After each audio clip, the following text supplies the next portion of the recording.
Então, bora pro nosso aulão do Enem aí, vamos começar. Vamos dar. Então é o seguinte, vamos começar falando dele sempre, do TRI. A gente já comentou bastante sobre esse assunto, né? Lembra que é sempre melhor responder do que deixar em branco, porque a questão certa ela sempre vai aumentar a tua nota, enquanto a questão em branco ela vai ser dada como errada, né? Coisas importantes, lê sempre o comando da questão para a gente não assinalar besteira, né? Porque lembra que assinalar besteiras é ruim. Tipo, qual a altura do prédio? Colocar 2 metros, qual que é a altura da pessoa? 75 metros? Não faz sentido, né? Então o Enem vai achar que tu tá chutando e isso pode reduzir lá a tua nota, tá? Então, lê primeiro o comando antes de chutar a questão, tá? Mas vocês não vão precisar chutar, vocês vão conseguir fazer tudo. Vamos lá. Lembra que eu já passei essa tabelinha para vocês sobre os assuntos que mais caem em matemática aí? Hoje a gente vai revisar alguns deles, alguns que mais caem. Uh, não vou. A gente já revisou alguns, já revisamos funções, já revisamos log, então essa partezinha aí a gente não vai ver hoje, tá? Então, vamos seguir. Aí tem também separado nas questões que mais caem, a quantidade para vocês verem quantos tem médio, fáceis e difíceis. Tá na tabelinha, tá no Classroom, tá? Postei já isso para vocês aí. Então, vamos seguir. E aí, então, só para vocês verem aí, o que mais cai realmente é razão e proporção, estatísticas, geometria, essa parte eu vou deixar para Carol, porcentagem, geometria espacial também deixar para Carol, probabilidade já vimos, função já vimos, análise de gráfico cai bastante, a gente precisa ficar ligado, análise combinatória já vimos também, aí GA, função afim, log, essas partezinhas aí já vimos tudo, né? Então, vamos seguir. Isso daí eu já mostrei para vocês também, né? Quantidade de qual a nota que alguns alunos tiraram. Aluno que acertou 10 questões, tirou 361. Aluno que acertou 10 questões, tirou 637. Isso é por causa do famoso TRI, aquele que a gente já comentou. Deixa eu espirrar. Voltamos. Seguinte, também já comentamos sobre isso. Lembra que matemática é aquela matéria que vai mais te dar nota, né? Então a gente precisa focar bem nessa parte de matemática para vocês destruir. Beleza? Já comentamos bastante sobre esse assunto, né?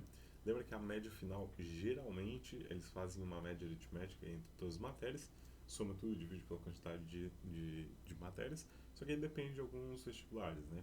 Tem algumas, por exemplo, algumas engenharias aí que cobram matemática que tem um peso maior, então você precisa ficar ligado nessas paradas também. Aí faz uma média ponderada, né? Aí tem um gráficozinho aí sobre um dos Enems, acho que foi 2019, se não me engano, mas a maioria segue o mesmo padrão aí, tá? 98,7% dos alunos que fizeram a prova acertaram menos de 30 questões de matemática.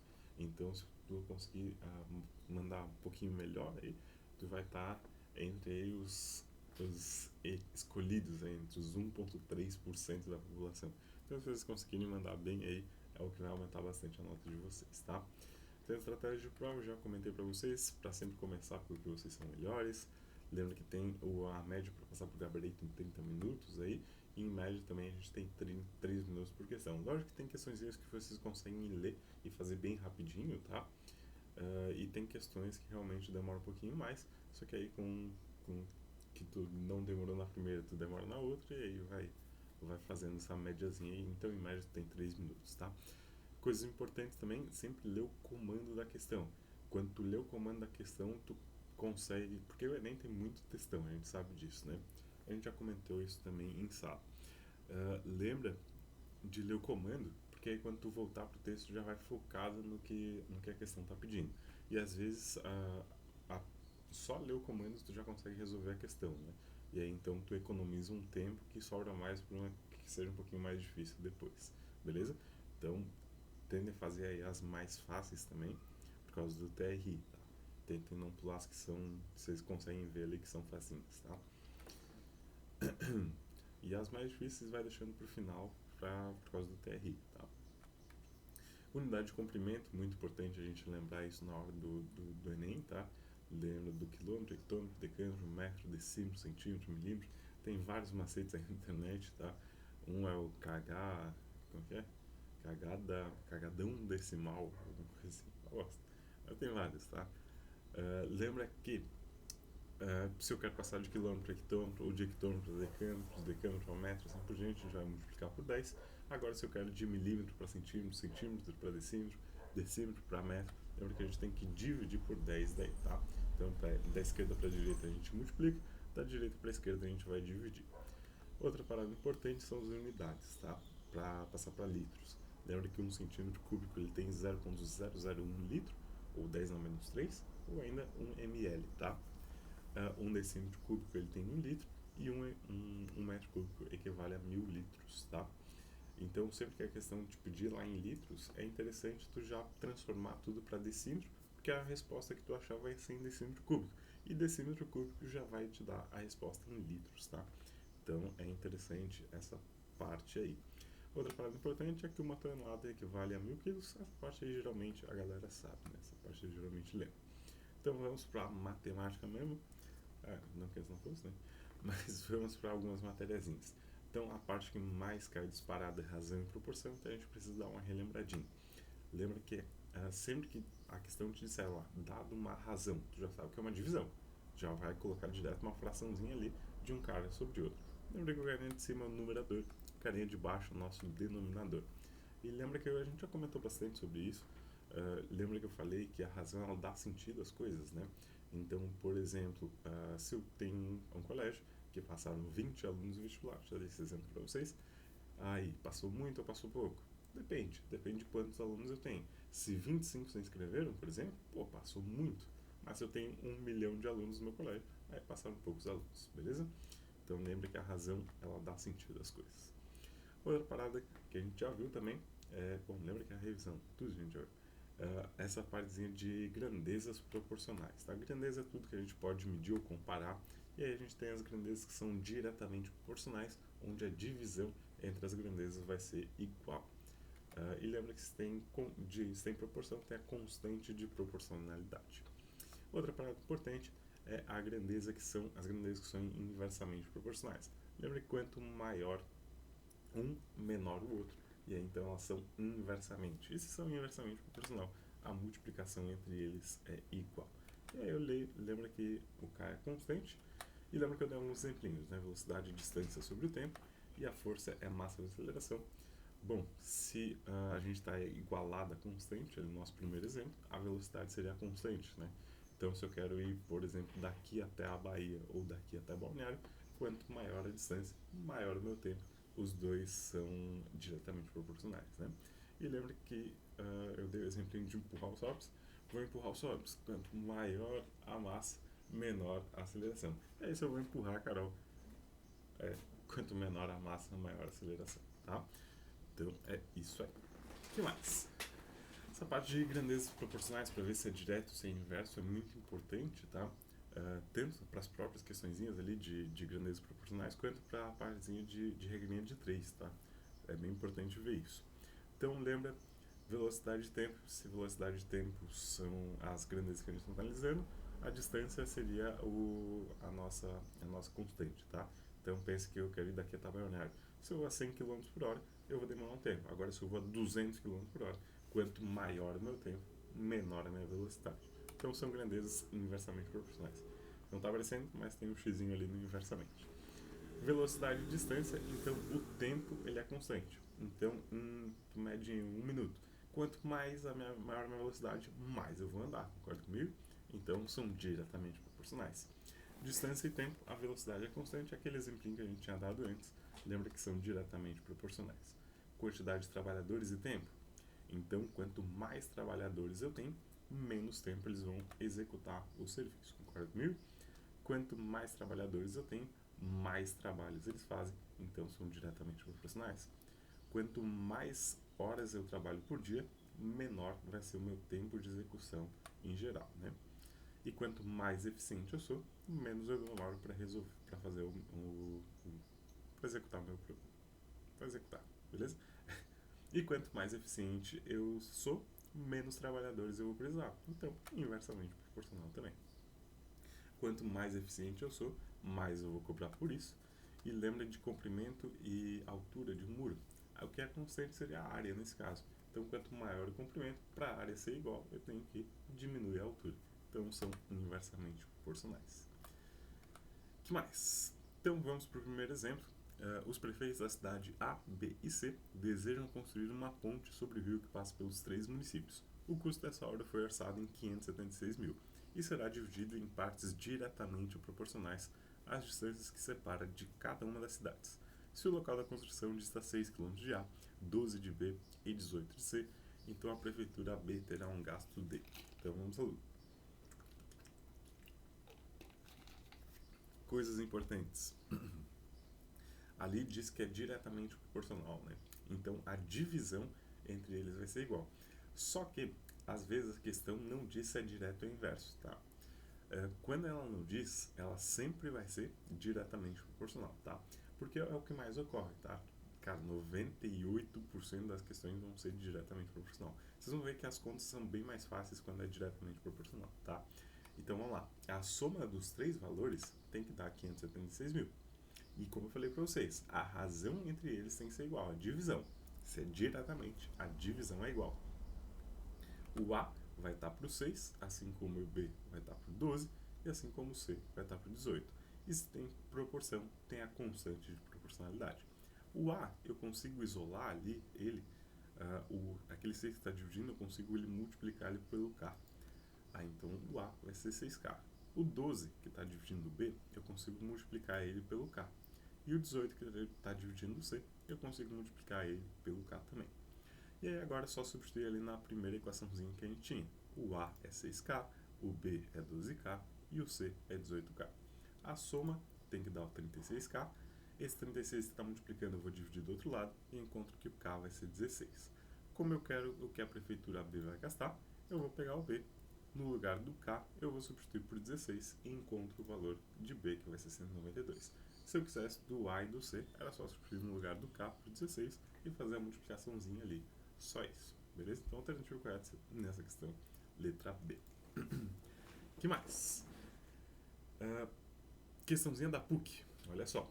Certo dia, Adilson, Bento e Celso, funcionários de uma mesma empresa, receberam um lote de documentos para arquivar e dividir o total entre eles na razão inversa de suas respectivas idades, 24, 30 e 36. Se ao completar tal tarefa foi observado que a soma dos documentos arquivados por Adilson e Celso excedia a quantidade arquivada por Bento em 26, então o total de documentos do lote era um número. Vamos lá. Bom, se é na razão inversa, agora antes era a divisão que era igual, na inversa a multiplicação tem que ser igual. Então o A está para 24, assim como o B está para 30, assim como o C está para 36, e se tem proporção tem a constante, beleza? Outra parada importante, que a Dilson mais o Celso vai ter que ser igual ao Bento mais 26. Mas antes eu vou isolar o A ali. O A ele vai ser K sobre 24, o B vai ser K sobre 30 e o C vai ser K sobre 36. E agora a gente vai usar aquela equaçãozinha que eu falei. O Adilson mais o Celso excedia de Bento em 26. No lugar do A, eu vou colocar K sobre 24. No lugar do C, K sobre 36. E no lugar do B, K sobre 30. Fazendo essa sominha aí, acredita em mim, o K vai dar 720. Agora que eu tenho o K, eu vou substituir tanto no A, quanto no B, quanto no C. E aí eu encontro os valores de cada um deles. Ele quer o total de documentos. O total vai ser 30 mais 24 mais 20.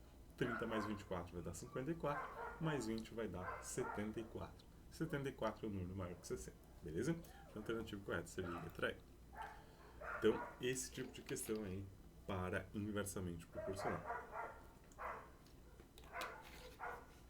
Vamos lá, questãozinha do Enem. Bora!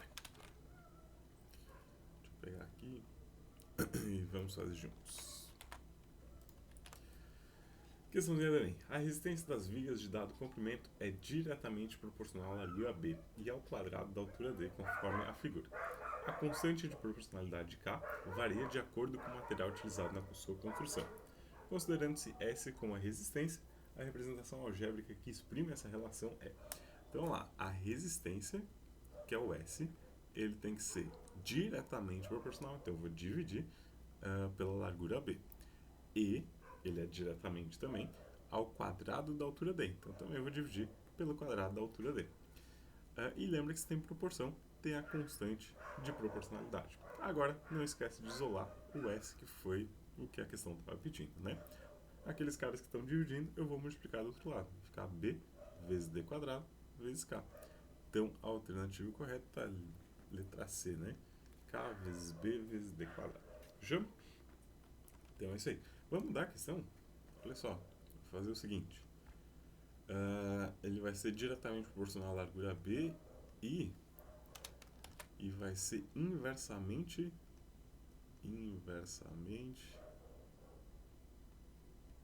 ao quadrado da altura D.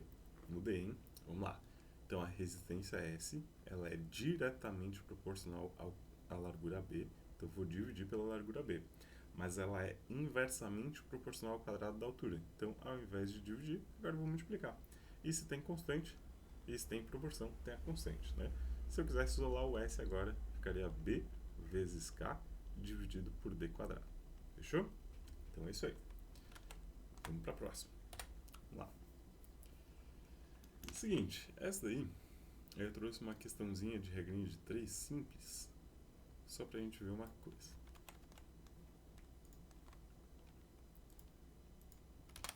Vamos lá. Uma pessoa viajando de automóvel fez o percurso Cruz Alta Porto Alegre em 5 horas. Então o tempo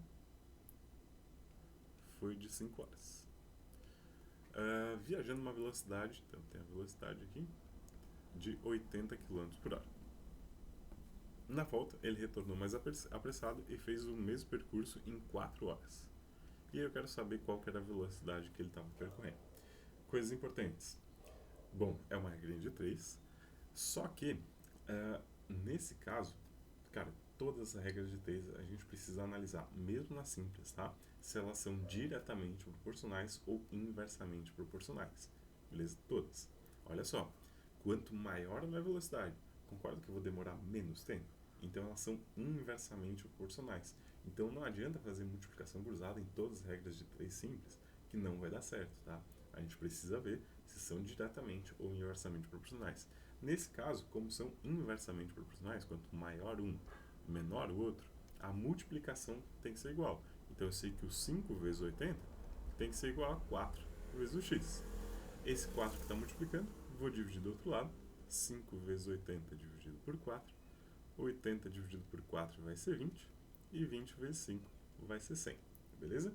Então, lembra, tá? Mesmo que a regrinha de 3 simples, a gente precisa ver se é direto ou se é inversamente proporcional, tá? E vamos pegar um mais complexo agora. Regra de 3 composta agora.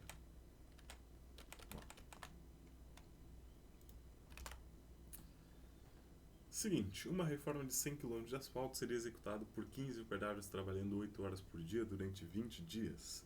Então vamos lá. Então são 100 km de asfalto. Acho que não vai caber aqui por causa da webcam que eu vou mais para baixo.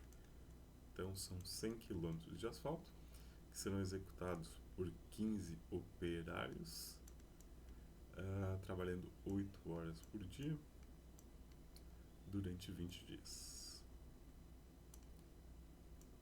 Show. Meu Deus, esse 20 aí ficou horrível. Meu Deus, e aquele 15 operários também ficou horrível. Vamos lá. Melhorada a letra, vamos seguir.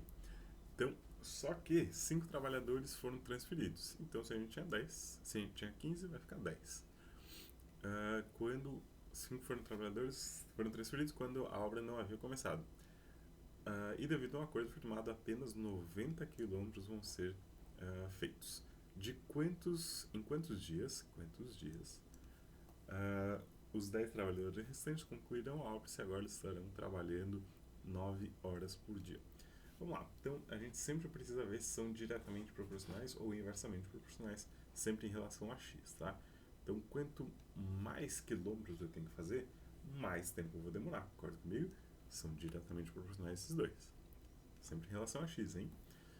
Operários, quanto mais operários eu tenho, menos dias eu vou demorar para fazer o meu serviço. Então, são inversamente proporcionais.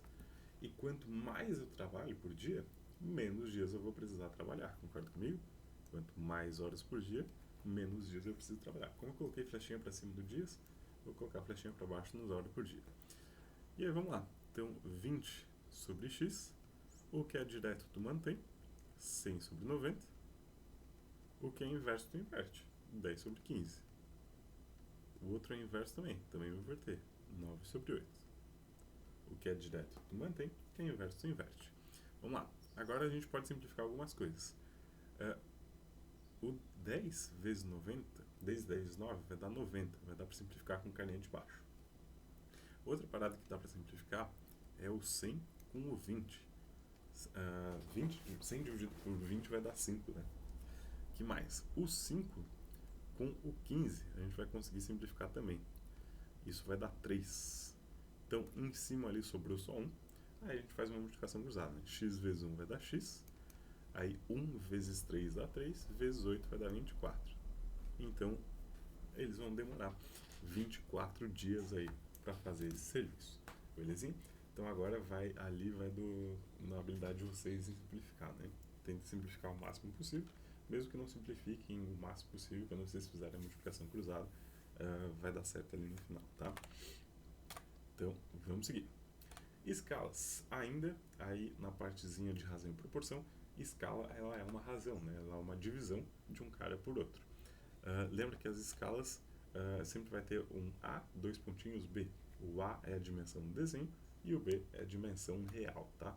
Então, geralmente, como a gente está vendo em mapas, algumas coisas assim, geralmente o A está em centímetros e o B vai estar em centímetros também, tá? Então, numa escala de 1 para 1000, isso significa que a cada 1 centímetro no meu desenho equivale a 1000 centímetros da vida real, belezinha? Então, importante aquela tabelinha que eu mostrei lá para vocês no início, é bem importante nessa hora, tá? Então, vamos para uma questãozinha do Enem. Vamos lá.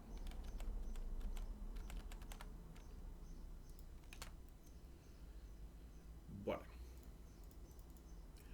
O condomínio de um edifício permite que o proprietário do apartamento construa um armário em sua vaga de garagem. O projeto da garagem, na escala 1 para 100, ou seja, 1 centímetro do meu projeto, equivale a 100 centímetros na vida real. Foi disponibilizado aos interessados já com especificações das dimensões do armário, que deveriam ter o formato de um paralelepípedo retângulo reto, com as dimensões do projeto iguais a 3, 1 e 2.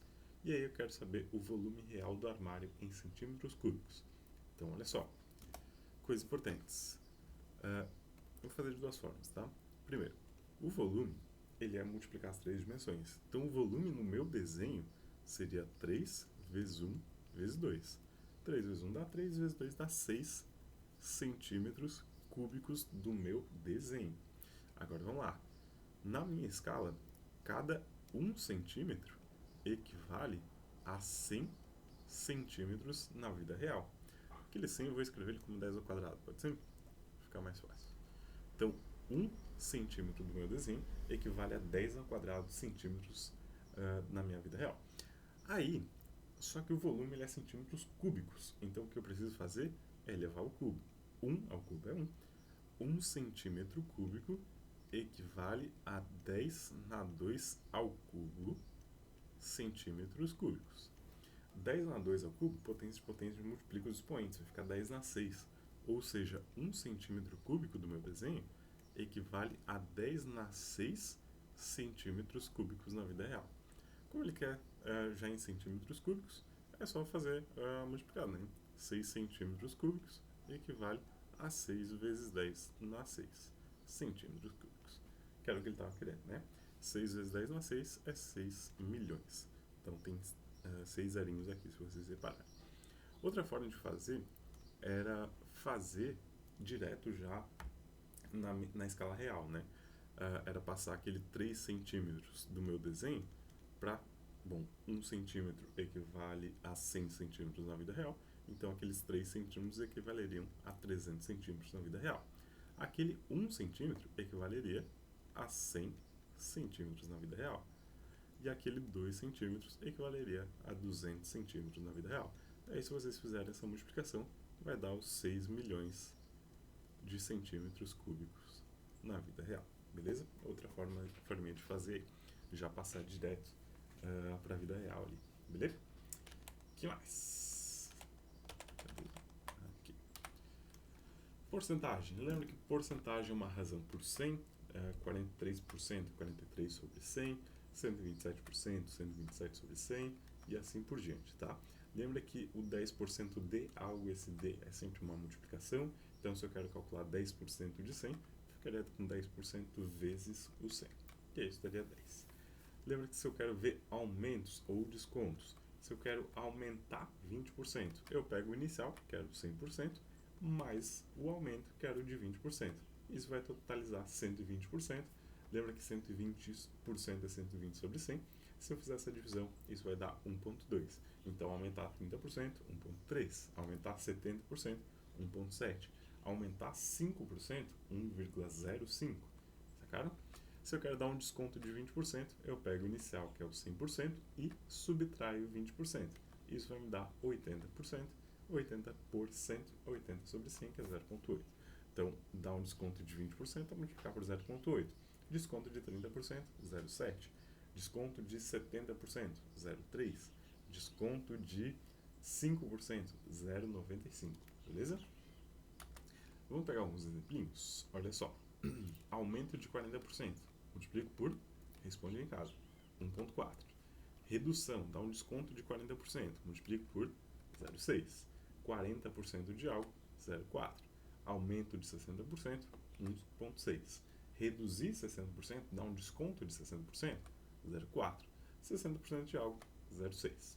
Aumento de 78%, multiplicar por 1,78. Reduzir 78%, dá um desconto de 78%, é multiplicar por 0,22.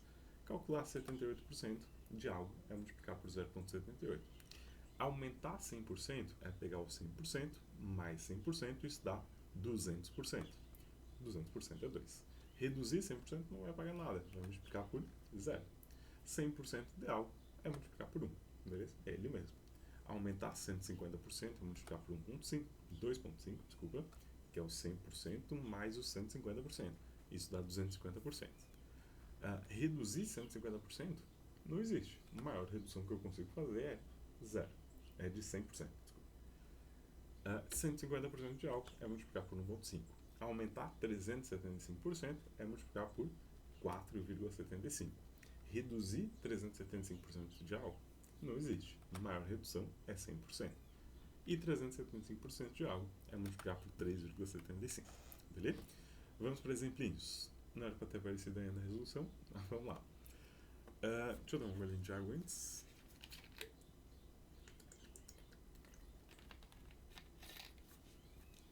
Vamos lá.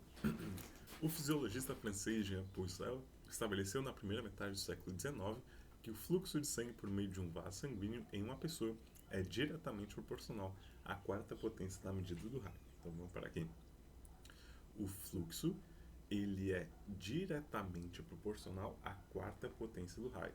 O fluxo dividido pelo raio elevado à quarta tem que ser uma constante.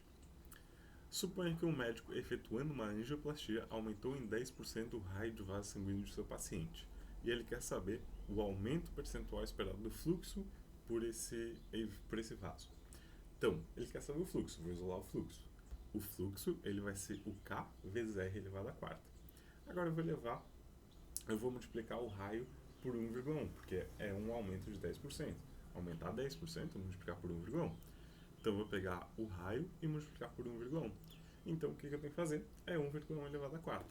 1,1 vezes 1,1 vezes 1,1 vezes 1,1. Cara, não façam 1,1 vezes 1,1 vezes 1,1 vezes 1,1, porque vai ser muito trabalho. Qual que é a ideia de fazer?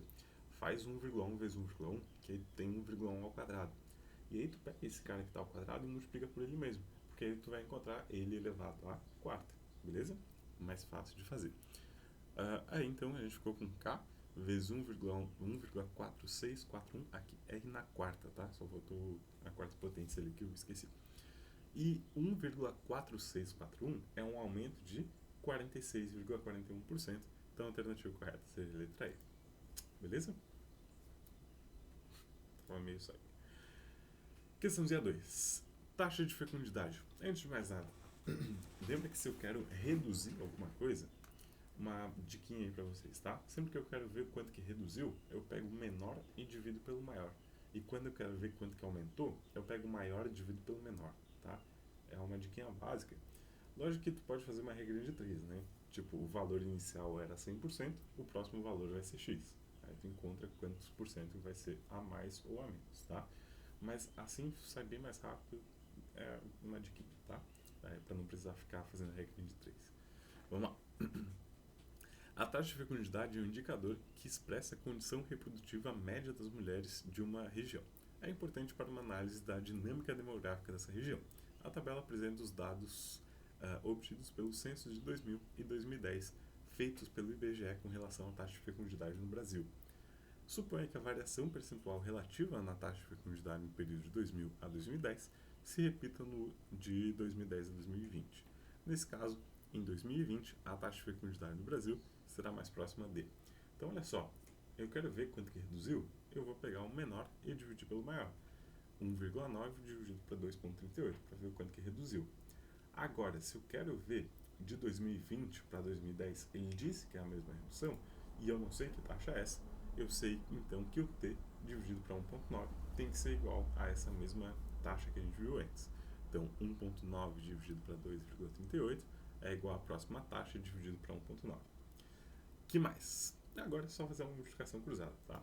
1,9 vezes 1,9 igual a t vezes 2,38. Esse 2,38 que está multiplicando eu vou dividir e aí eu encontro aproximadamente a minha taxa, tá?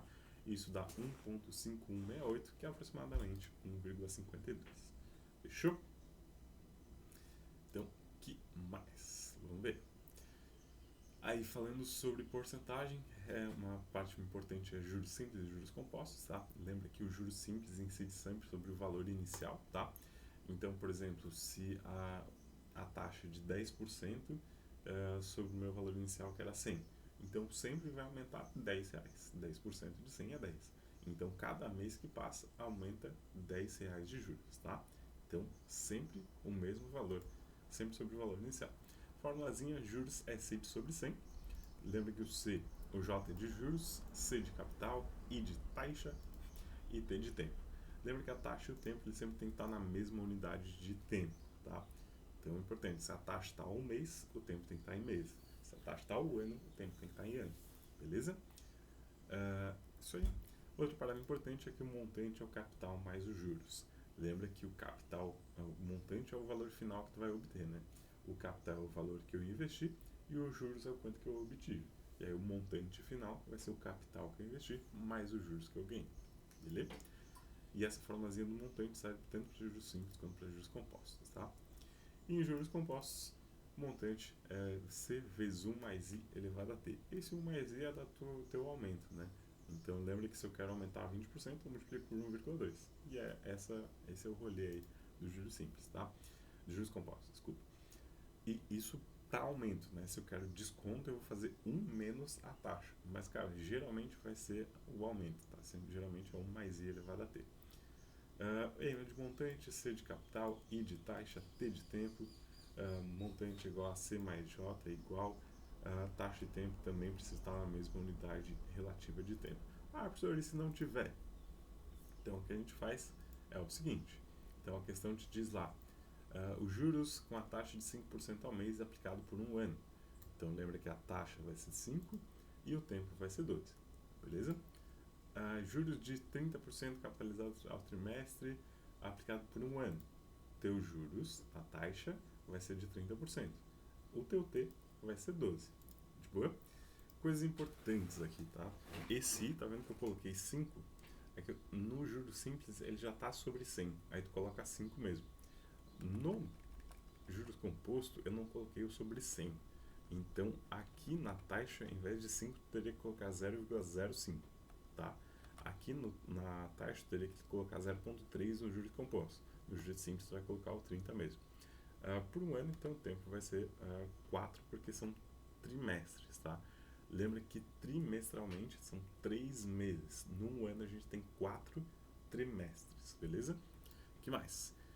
Juros de 10% ao ano, a taxa então vai ser 10 em juros simples, em juros compostos coloca 0,1, aplicado por 36 meses. Como é o ano, então 36 meses são 3 anos, beleza? E assim por diante. Coisas importantes sobre o Enem, tá? Ele cai bastante aí sobre tabelas e gráficos, então vocês precisam saber analisar bem. Então aí é um exemplinho, tá? Das 577 questões analisadas no Enem. 226 matemática básica, 65 funções, geometria espacial 57. A gente consegue enxergar bem o que está acontecendo e isso é uma tabela, né? Mas também a gente pode usar um gráfico de setores, gráfico de pizza, para enxergar o que está acontecendo, tá? Repare que a grandeza proporcionais é a maior fatia da tua pizza e aí vai dividindo em outros pedacinhos menores, tá? Caso tu queira encontrar aquele ângulo ali, lembra que 100% vai ser a pizza inteira, 100% vai ser o 360. E aquele ângulozinho ali de grandezas proporcionais, por exemplo, tu vai fazer 100% é 360 graus, 24% esse x, aí tu encontra aquele valor. Gráfico de barras e colunas, está vendo que ele está comparando duas coisas, né? Ali está comparando dias da semana e a temperatura. Então no domingo eu sei que a temperatura foi 35 graus, temperatura máxima. Na segunda eu sei que ele está entre 30 e 35. Não sei que temperatura é essa, mas está entre 30 e 35. Na terça entre 30 e 35 também, mas um pouquinho maior e assim por diante, né? Já nessa outra aqui ele está comparando o número de gols e os jogadores. Então o amoroso aqui ele fez entre 2 e 4. Mas no número de gols não tem como ele fazer 2,5, né? Então eu sei que ali são 3 gols. Mesmo eles tendo no intervalo, aquele ali é um número exato, um número inteiro, né? É um número natural. Então eu sei que número que é. No Bebeto ali eu sei que ele fez 3, o Dodô ele fez 8, Denilson ele fez 5 e o Ronaldo ele fez 2. Beleza? Tabela com intervalo de classes. Então vamos lá. Nessa tabelinha aí, a gente tem 8 pessoas que tiraram notas entre 4 e 6, incluindo 4 e não incluindo 6, tá? O 6 ele vai estar na próxima intervalo. Então, 13 pessoas que tiraram de 6 a 8, incluindo 6 e não incluindo 8, e 9 pessoas que tiraram de 8 a 10, tá?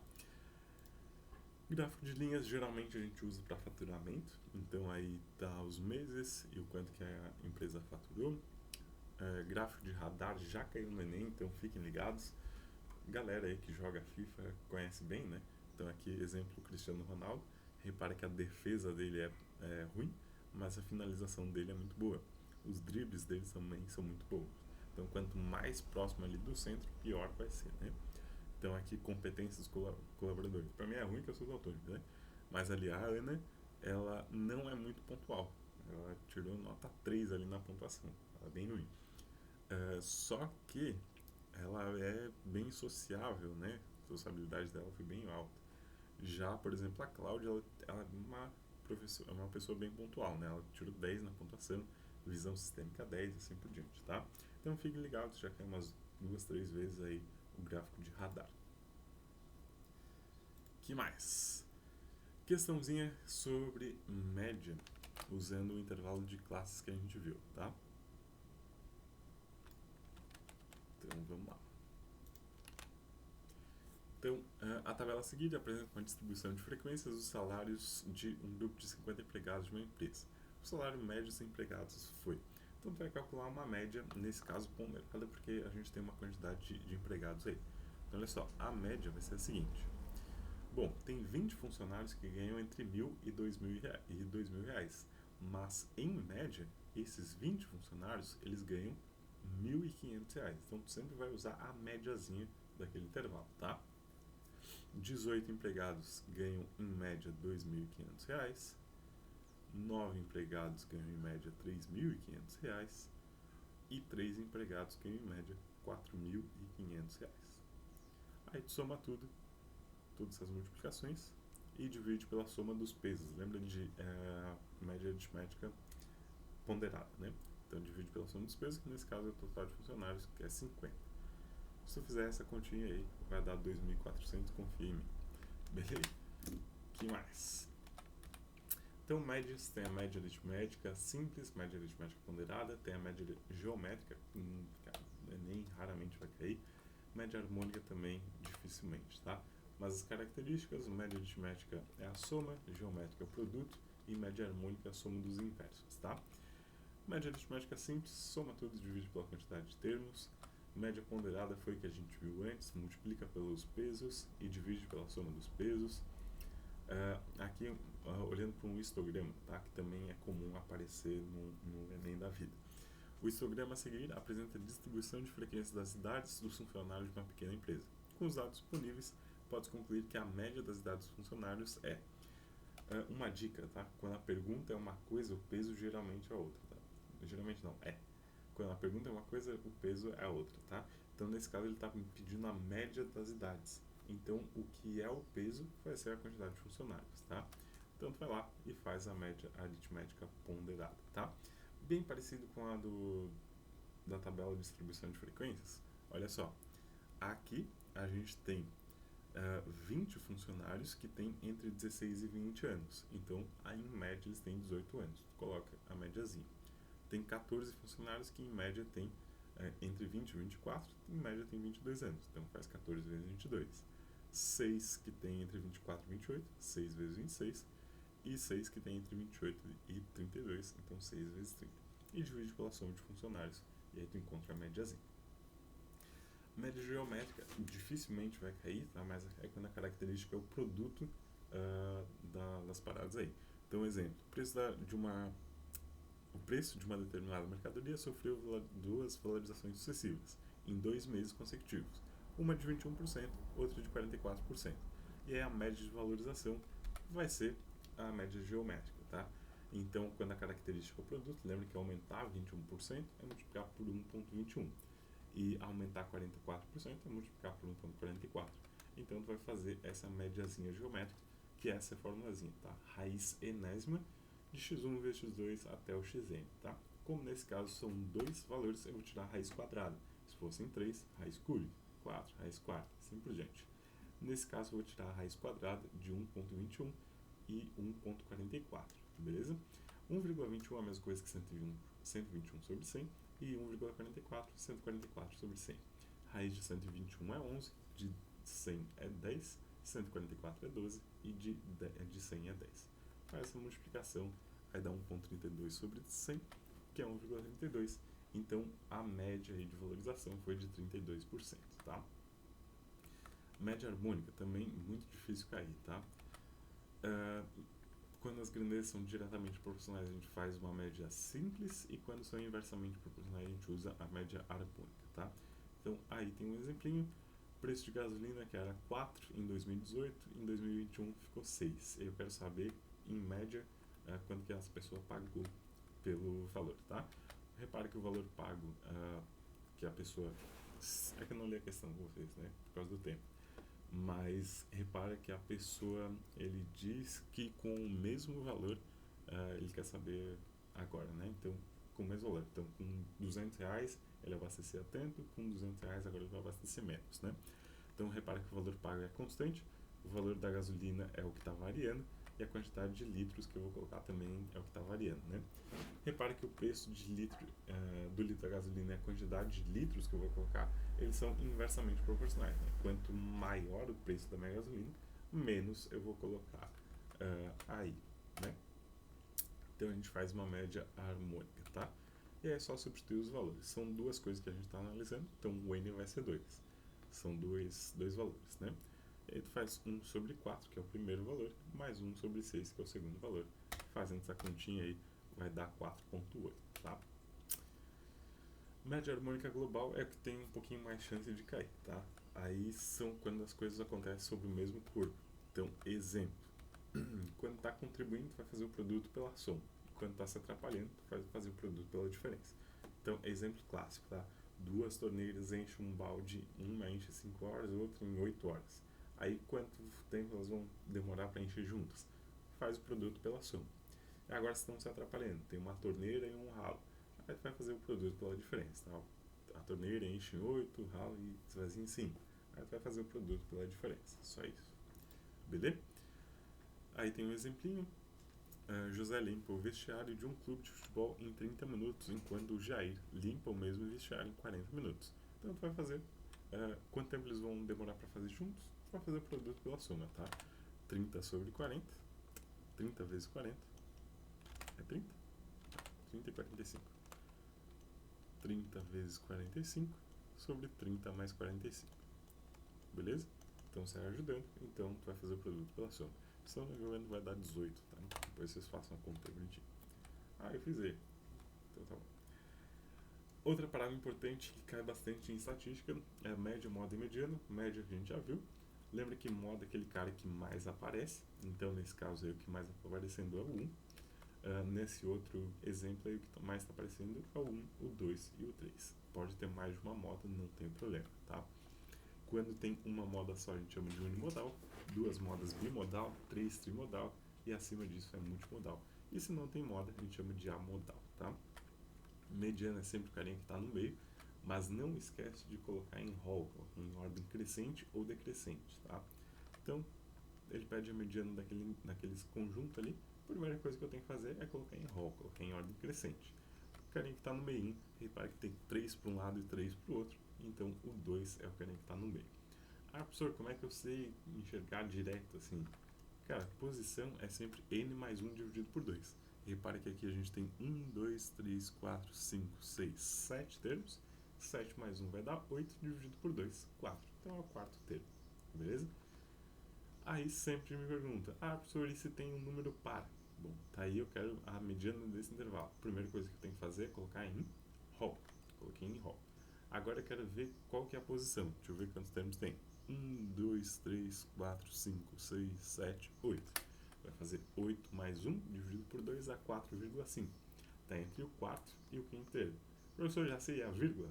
Não. Vai fazer uma média entre o 2 e o 3, tá? A gente vai pegar o 2 e o 3, soma os dois e divide por 2. Beleza? Só isso. E aí então tem exemplinhos que vocês podem fazer depois, beleza? Outra palavra importante é medidas de dispersão, tá?